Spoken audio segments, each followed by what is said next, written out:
شيخنا معنا عباس من البحرين. السلام عليكم. عليكم السلام ورحمة الله. تفضل يا أخي. أرجو أن تعطيني فرصة ولا تقاطعني كالمرة الأخيرة. إن أصلت سأقاطعك. طيب لا بس أنا الجمري من البحرين هذه المرة. تفضل عباس الجمري، تفضل يا جمري. واقعا لا أدري وأنا أستمع إلى حديث الشيخ عثمان، يعني أرى أنكم تثيرون إشكالات كثيرة ولا تجيبون عليها، يعني فقط تثير إشكالات، أما الإجابات فكلها ظنية وكلها لا قيمة علمية لها أبدا. مثلا نبدأ من الأخير، الآن تكلم عن بيوت الأمهات المؤمنين ثم قال لا تورث. طيب إذا كانت لا تورث فبأي حق يدفن فيها أبو بكر وعمر؟ بأي حق يدفنان في مال المسلمين إذا كانت عائشة ليس لها الحق أن يبقى إليها أو إلى ورثتها؟ ففي أي حق يكون إلى عمر وأبي بكر؟ هذا واحد.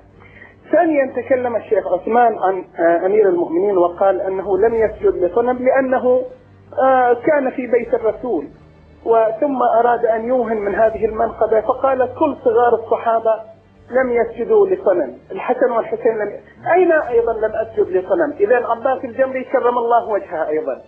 ما هذا الكلام؟ يعني لماذا تبخس أمير المؤمنين حقه حتى في المناقب الثابتة عند أهل السنة؟ على أي حال، قلت أيضا لم يعارض لأحد من الصحابة، ولا أدري هل قرأت قوله في الشقشقية أما والله لقد تقمصها ابن أبي قحافة وهو يعلم أن محلي منها محل القطب من الرحى ينحدر عني السيل ولا يبقى إلي الطير فسجلت دونها توبة وطويت إلى آخره. الشقشقية معروفة عند السنة والشيعة، وابن أبي الحديد يقول أنها كانت موجودة قبل أن يولد الشريف المرتضى، هذا يرد على من قال أنها من تأليف الشريف المرتضى. تكلمتم عن فدك، كان الحديث واقعا مضحك جدا، يعني بدأتم تتساءلون هل هي هبة أم هي ورث، إلى أن انتهيتم وقلتم لم تطالب بشيء فاطمة ولم تغضب فاطمة ولم وحدثتم كأن القضية لم تحدث جملة وتفصيلا، وهذا حوار مضحك.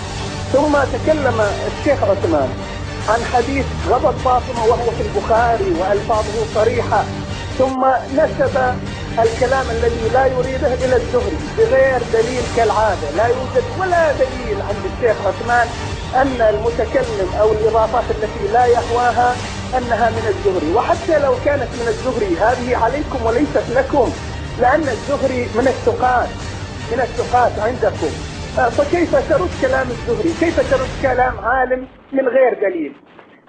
على أي حال، أيضا ماتت وهي واجدة على أبي بكر، حديث صريح، عبارة صريحة في البخاري، ماتت فاطمة وهي غضبانة على أبي بكر، كيف تنفي هذه العبارة بلا دليل؟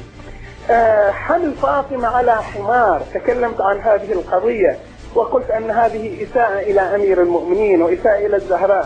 أنت تذكر حادثة ثم تعلق عليها بالهوى وتقول إساءة. لماذا إساءة؟ هذه بضعة الرسول التي قال عنها الرسول يغضب لغضبها ويرضى لرضاها وغضبه من غضب الله، فأراد أمير المؤمنين أن يحجهم بأن فاطمة تقف إلى جانبه وتسنده، فكيف تكون هذه إساءة؟ تكلمت عن الوراثة، والقرآن صريح في آيتين في وراثة الأنبياء، وورث سليمان داود، قلتم هذه وراثة العلم، لا بأس. آية أخرى فهب لي من لدنك وليا يرثني ويرث من آل يعقوب، يقول الطبري أجمع المفسرون أو جمهور المفسرين على أن الوراثة وراثة المال ليست العلم.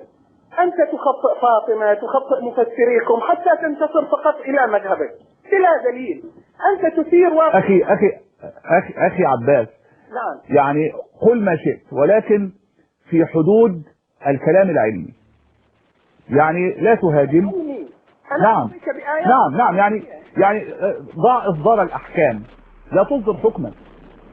طيب لن أصدر حكما. نعم. طيب أسأل سؤال آخر، نحن الرافضة نستخدم التقية، أنت شيخ عثمان لا تستخدم التقية. طيب هل لك أن تخبرني وتثبت لجميع الرافضة أنك لا تستخدم التقية وتقول ما هو رأيك في حالق اللحية؟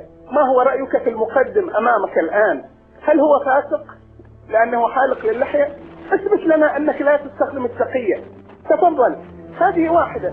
أيضا هجوم الدار هل يدل على محبة للمؤمنين؟